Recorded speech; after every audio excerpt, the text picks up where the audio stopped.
Josie and Emlyn, welcome to Happy Place, and thank you for being our Happy Place book club pick. We're so thrilled. Oh, not as thrilled as us, Fearne. Thank you so much. Thank you so much for having us on. It's such a great book. Now, this is the actual hardback copy, but I got this really special proof copy that had my name on it, which I was so buzzed about. And in a genius stroke, when you take this cover off, you've actually got the tape this underneath, the tape, the cassette tape. Yeah, remember those from back in the day? Oh, they've had a resurgence. Cassettes are back. They're trendy again. Yeah. We love them. And books are trendy again. Books are looking better, I think, in the last kind of 2 years, and they have done forever. Hardbacks are just lovely collectible things again. They are. And 10 years ago, it's just a bit meh. You know. But they look gorgeous now, I can only hold a book. I don't want, no diss to Kindles, but or an audiobook even. I need a book. I want to see the cover. I want to feel it. I want to dog ear the pages. I want to write in the margins. I love books. I've got the worst habit, which is I rip pages on books. So it'll end up looking like it's been through a shredder, because any line I like, I'll rip the line where it is and I'll fold over the top of the page. That is wild. Which drives Joe slightly nuts in bed because it's quite noisy. No, this is not. This is only not only does he do this in bed, but then he'll nudge me awake and go, "Listen to this book," and then he'll finish the book and he'll close the last page and go, "That was brilliant," and then he'll go, "You've got to read it now." And voice into my head. Why would I read it? You've told me all the good and bits. You've torn all the pages out. The rip is extreme. You could just underline it. No, it's honestly, I think it's because it's tangible and you've done it. And then if I want to find that line, I can find it. Right. I can honestly, my brain can kind of know which bit of the book it's in, and then I can kind of see on the page, I think in my head it's down or up. So I can find it pretty quick. I'm definitely into the sort of graffitiing of books. People can be quite precious about it, but I love going to my bookshelf, pulling out a book and looking at what I've underlined or what notes I've written or pages I've dog-eared. I think that it does draw your mind back to the bit that's impacted you the most. Yeah, and you co-own. I think you co-own when you, as a reader, when you buy a book, you co-own that story in a way, because you're putting your imagination in kind of as much as the writer has, because you're the one making all the hard work of seeing it in your head of these words. So I do think you should rip away and scroll away. My problem is that I love a book and I evangelise that book, and because for me the reason that I'm a writer is because I love reading so much, and actually I think there is no greater feeling than that escapism, and actually when I discovered that you can get that from writing, I was hooked. But when I love a book and I've finished it and I've really enjoyed it, I go straight out and I press it into the hands of a friend or my sister or someone. And so I've only got the rubbish books left on my shelves. I don't have any of the good ones because they never come back to me. And then some people come around and go, "Oh, what have you got on your shelves? So interesting. You know, what do you read?" And I'm like, no, none of those. Don't look at those ones. Don't look at those ones. All the good ones have gone. Yeah, I do. I give books away, and you do have to just let go because they're never coming back. No. Then people will say, "I'll bring that back when I've read it." They don't. No. Only my mum. She's quite good at giving books back. Anyone else? No, don't see the light of day. Never again. They're gone. Yeah. Let's talk about your brilliant book, You and Me, and You and Me, and You and Me. Because this story is so brilliant. I read this, I think it was in the summer last year. I got a very early copy and I instantly loved it for so many reasons. One of them is there's time travel, which I want to dig into with both of you, because time travel is hard to write, I think. Never done it, but I'm assuming it is. And also, it's heavy on the music, which is a massive tick from me. And it looks at the intricacies of long-term relationships, which I think is always fascinating. You write as a married couple, which you've obviously done before. Whose initial idea or thread of an idea was this? Well, it was been knocking around for a while, to be honest. And when we wrote Come Together, which we wrote back in the day, before we got together, we had a lot to say about being 20-something singletons in London. We felt very clear about that stage of life. And we've never really wanted to write anything autobiographical since, because we've had kids and we've wanted to, protect their privacy. Yeah, and we had Come Together on a top shelf from them for years. It's quite racist. So we thought, let's never do anything honest again. Let's just write novels with plots about people that are nothing like us. So then we were kind of chatting. We're going, well, it'd be lovely to write again, because we've written parodies before, quite a few parodies ago. We haven't actually done a juicy novel together. And it'd be like, but how would we want to tell a story about long-term love?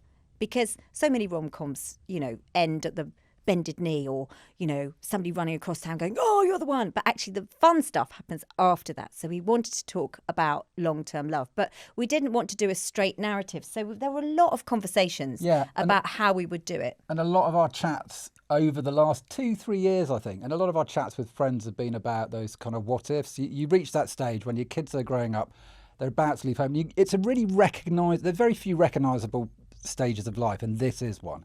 You kind of go, wow, the kind of hands-on parenting is dwindling, and it's kind of like, and then the inevitable thing is you kind of look at yourselves again, and you have the time to do it, and you kind of, we've been through lots of ups and downs in our kind of relationship, in our life, and it was very much a sort of thing, a natural thing of, would you have done things different? What would you have done?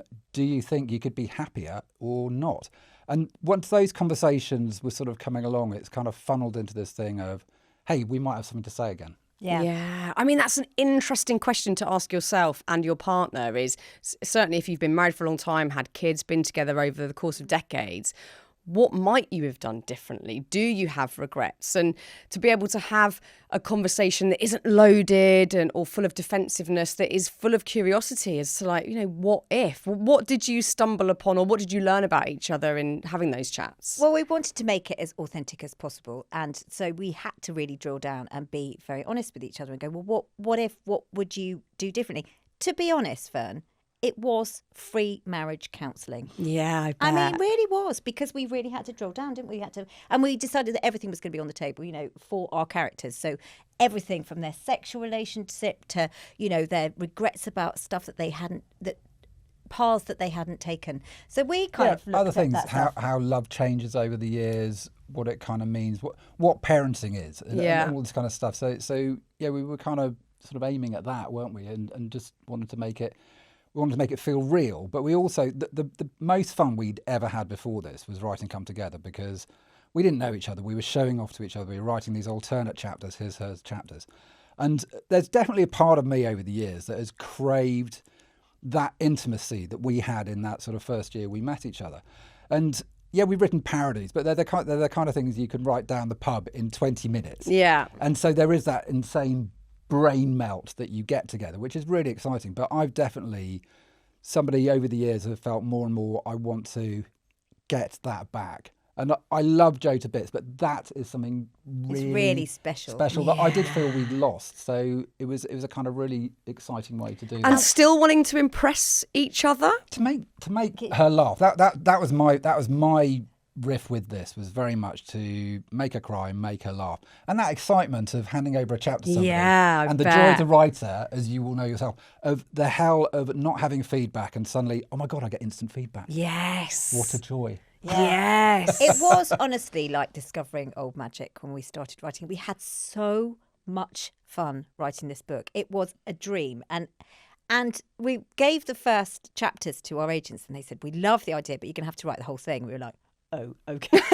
This is real. Because actually, how on earth are you going to resolve it? We need to see how it is, because it's more of a multiverse book rather than a time loop book. There's lots of time loop books that go over and over the same day, but each time the characters come back, they are coming back to an alternate universe, which is almost the same, but not quite. So it took quite a lot of planning. So we got a massive roll of lining paper. I was going to ask this on the dining room table.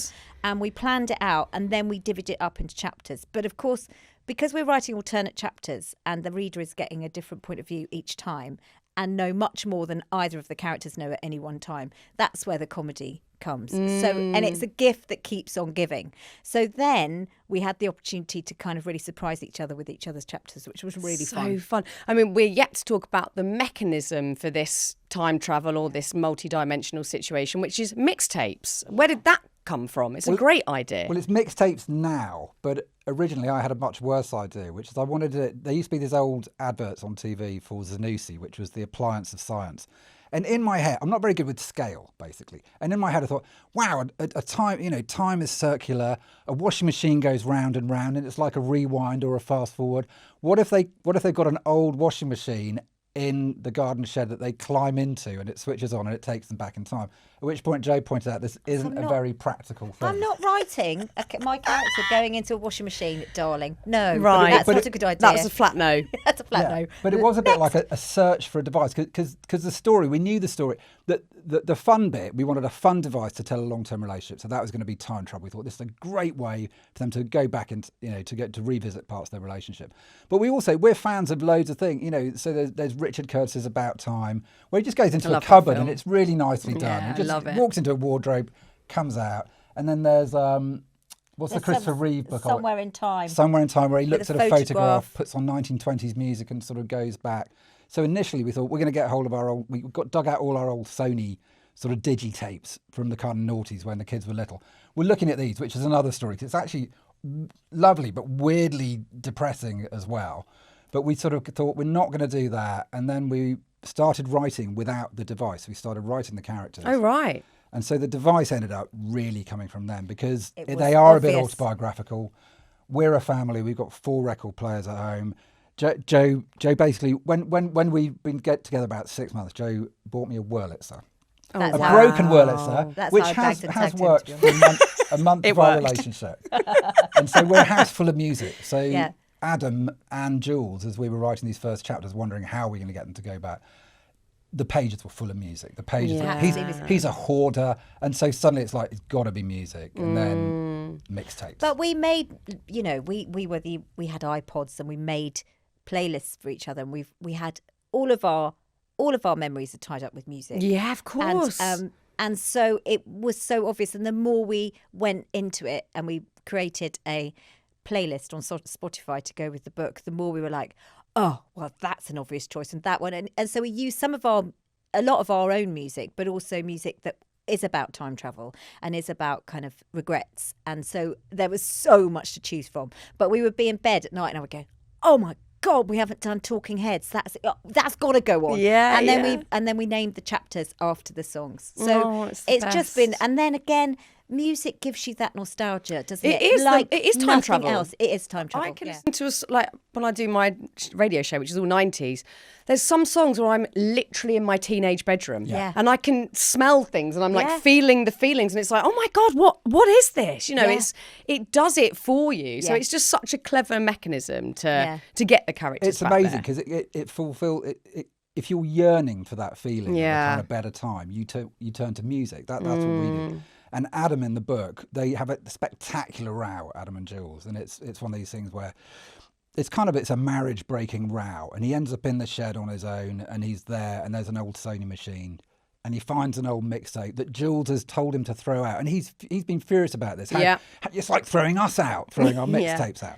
So when he pops this in, he realises that he can go back kind of to the first time they met with the first tape, and for the duration of the tape, that's how long he gets to sort of be back in his body, kind of observing, but then starting to exert an influence as well. And for us, it was that joy of fulfilling that yearning of going back. Really brilliant for writing, as anybody knows. If you want to write period piece in writing, you bang on some music. Yeah. And then you're there. kind And you're of there. And like you say, we've all soundtracked our lives through music. Me and my friends will sing along. We know all the same songs. Yeah. Our kids have their own set, but we have family songs that we all sing together. And we've got music me and from Joe them have our as own well, little know. soundtrack as well. Yeah. So it's been really. Desiree, first record you played. that was for them. Oh, my Remember very. that? Desiree. That was the song I put on the radio for you in Radio Essex on the day we got the book deal. And we Well, you weren't- dedicated together. a song on the radio. I and dedicated. we weren't going Adorable. out. And we weren't going out. But then That's quite a bold move. That's quite a quite bold, statement. yeah. That's quite obvious. That's quite obvious what you're saying there. I love it. I mean, both your characters promise to not make changes when they revisit past moments, but both break that promise if that isn't giving too much away to Yeah. people that haven't read the book yet. So I think it also gives the reader some moral questions to ponder. Like, would you mess around with the past? It's a tempting thing. Yes, you can make that promise, but when you're back there and you're offered the opportunity to make things better in the future, would you do it? Yeah. Have you thought about what your own reactions to that would be if you were put in that situation? In a way, Adam and Jules' reactions in the book are yours. Because we sat there and so if this was a thriller, obviously you kind of go, right, we're going to go back and assassinate this person and change world history. Yeah. But actually, Joe and I were going, what would you do? And our first thing was, I mean, Joe made a joke, come on, we've seen Back to the Future. We know what happens. Yeah. Adam and Jules would know. They've seen the Polaroid fading with their kids on it. So we decided our guiding star for them had to be, don't change things, because if you change things, you might change your kids. And that's the golden rule. So they go back with this golden rule in their head going, okay, we're not going to change big things. But of course, it's tempting. And then we were going, well, what would we do? And that is a changeable scene, because once you've done one thing, it's like a lot of things in life. Once you've given into a little temptation, it's a lot easier to give into the next one. Totally. And it's also that thing where it creates this instant deceit between them, even though they're sharing this very secret thing that they're doing, which they're sort of pretending for a while is making them closer. Yeah. Actually, they make it like date-like for a while. Yeah, They go down with a bottle of wine, let's go time travelling. Yeah, yeah. It actually then becomes quite pernicious and dangerous. And it was a really interesting look for us at nostalgia, because as Emlyn mentioned earlier, we got all our old videotapes out. And when I made those tapes of my babies and small children, I thought one day in the future, I'll look at this and I'll just remember my beautiful parenting, how wonderful it was. No, it was fucking awful. And also because I am the most irritating film director of all time. Do not let me make a movie. Okay. Because I'm really bossy. I'm like, come over here, do your trick, sing the song. I'm like so irritating. I want to stab myself in the head with a fork. But not only that, It's not quite that bad. I'm filming this inanimate baby asleep, right? And I'm not filming my mum or my dad or my friends. I'm just filming. I can see my mum's feet. It's like, lift the camera. I just want to see her face one more time, please. Yeah. And it made me feel quite depressed, because also it changes your memories, because I don't have Emlyn's got an encyclopedic elephant memory for everything. I have a shocking memory. So I don't, but then the memories I do have, that kind of sense of a time and a place, was kind of trashed by that. And I think nostalgia can really stop you in your tracks. Yeah. And we're at a stage where our kids are leaving home. In fact, we're 10 days into the empty nest. Wow, how's that going? That's a big moment. I mean, there's an enormous amount of mugs in the cupboard. I mean, there's keys. Who knew? But you're weird. And you buy just 2 pieces of chicken from the supermarket. I know, things can do it, but there's also a lot of leftover food. Anyway, we digress. But anyway, yes, nostalgia is quite a weird one and can really stop you if you look backwards too much. Adam and Jules in the book are very much at that point of being stuck when we meet them. We've called their surnames Hole, because you can make a very silly joke about Hole, which is obvious, but it's also because they've kind of dug themselves into this hole where, for various reasons, and it's something I've been through over the last 10 years, where you kind of go, oh, I was really good at doing that. Why have I done that? Why have I made these decisions professionally? All this kind of stuff. And we wanted them to be at that point where, like we were a bit going, are our best days behind us? Is this it? And they're at that point, and then we wanted to sort of move them forward to where they actually got to re-examine those times and go, hey, were they as good as I remember? Yeah. Is my memory telling me the truth? Yeah. What can I learn from this about maybe how we've lost intimacies? How do we get those intimacies back? And hopefully by the end of the book, where they're a couple who are starting to have dug themselves out of this hole and are starting to look to the future again with some hope. Oh, it's such a cracking idea. When you were passing the manuscript between each other, was there ever a moment where either of you read the other person's chapter and said, no, that can't happen, but that's a no, change that? There were a couple of things where he nicked a joke. No, you nicked a joke. No, you nicked a joke. And I was like, no, that's my joke. And he'd go, yeah, but I've done it better. Oh, brilliant. So good. So those kind of rows. Some things, but it was quite nice sort of surprising each other. So there was one scene that I wrote where Jules goes back for bath time. And it was on the kind of plan that she would have this lovely moment where she goes back and she looks at her babies and they're in the bath, and we hear her thoughts, like our Jules from the now, and she's going back and she's looking at her baby, she's going, they're gorgeous, but she can hear the thoughts of her younger self, and her younger self is ignoring the children in the bath. She's cross that Adam's at the pub and he hasn't come home, and she's texting Chardonnay, and she's like, she wants to go and drink and she wants to not do the witching hour. And I observe her, and I wrote the scene of her being really cross with her children and not paying any attention and being cross that she has to read them a story, whilst modern day Jules is her heart is breaking because she's like, if I would give anything to have that bit really back. hit me reading that bit. And it was really, I wasn't expecting to write it like that, and you certainly weren't expecting to. It hit me as well. I actually cried reading that, and it's one of those really odd scenes because if you wrote that in a plan, and as you were asking earlier, we really did have to plan this. But if you wrote that in a plan, you just wouldn't do it because it's kind of on the surface, it looks like a really unsympathetic thing to have a character think.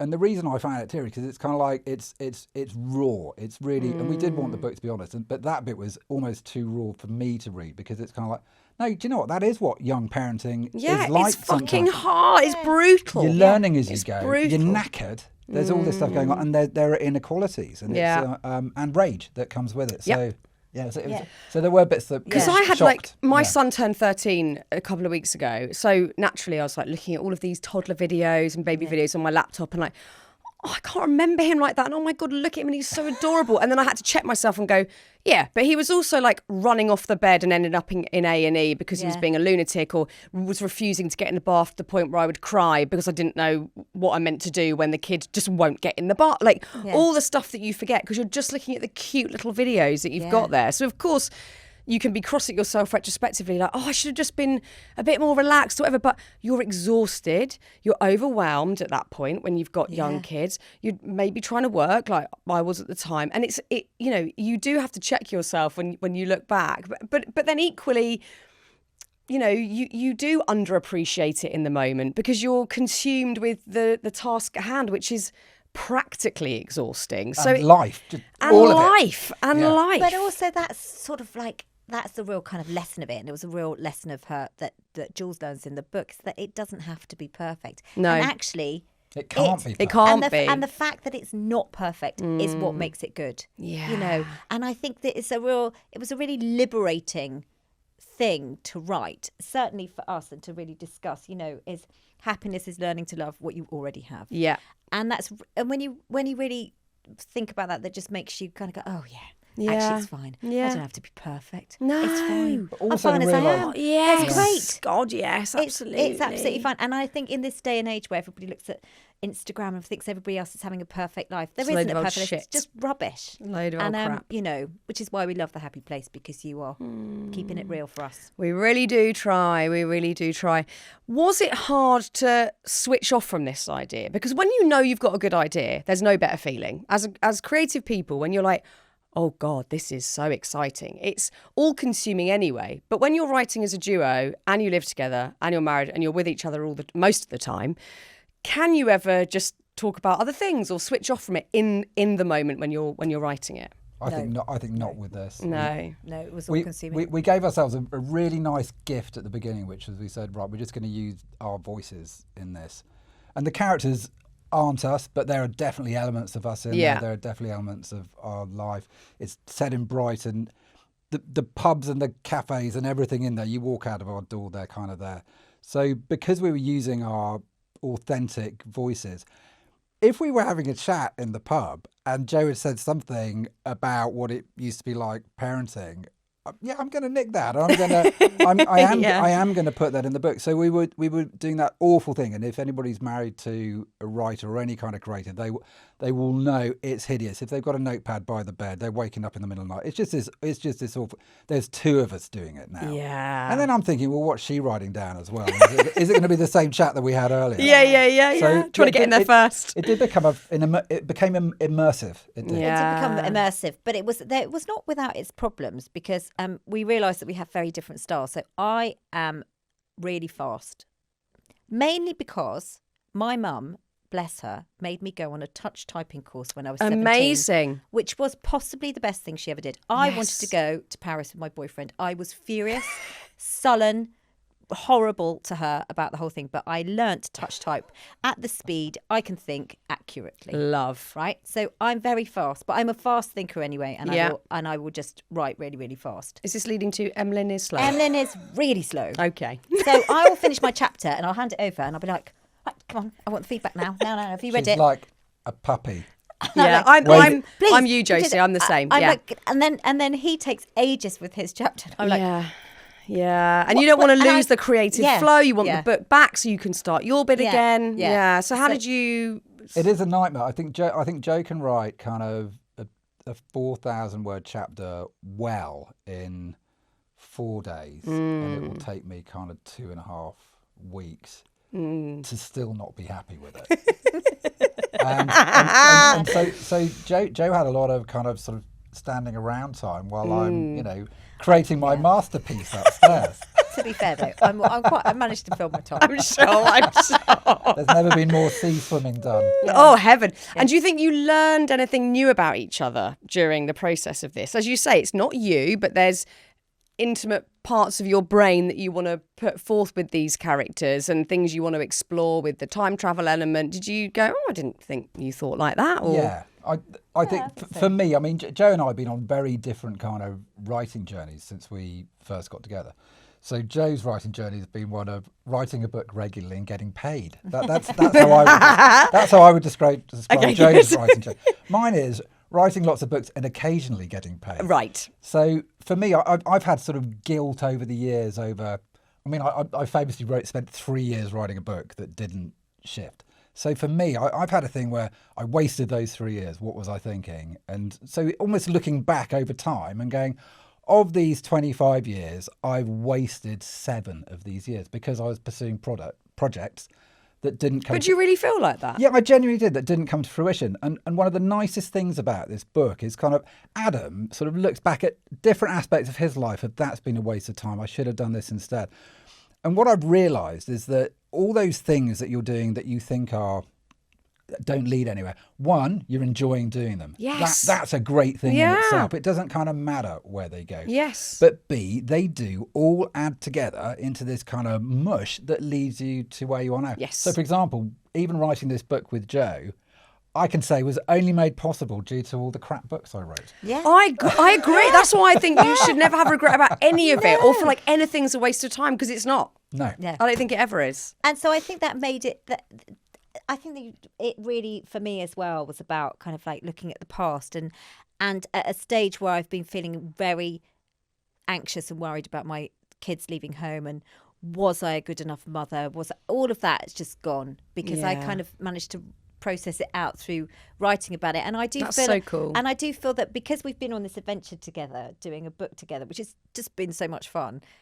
And we wouldn't, and doing all of it together, like doing this together, doing, all the stuff that's happened with it has been so much fun. But it also feels like we're back to us and we can do our own adventure again. Yeah. So we're going off travelling and we're doing really great things just together again. And it feels like a whole new relationship in a way. It's so Exciting. exciting. A whole new world. There's a song. Whole There's a song new coming. world. Watch out. Well, I'm going to ask you about music now because obviously you both have your music preferences and we can read about a lot of those in the book, which bring up all sorts of brilliant memories for you. This doesn't have to be memory related, but we're making a Happy Place playlist with songs that just make you feel great.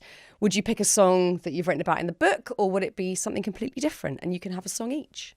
Oh, that's a good one. Mine's easy. It's kind of Don't You Want Me, Human League. Great song, yeah. I think the only reason Joe and I are writing together is because of that song. It was one of those duets. I remember hearing it. My sister was really cool. She's a couple of years older than me.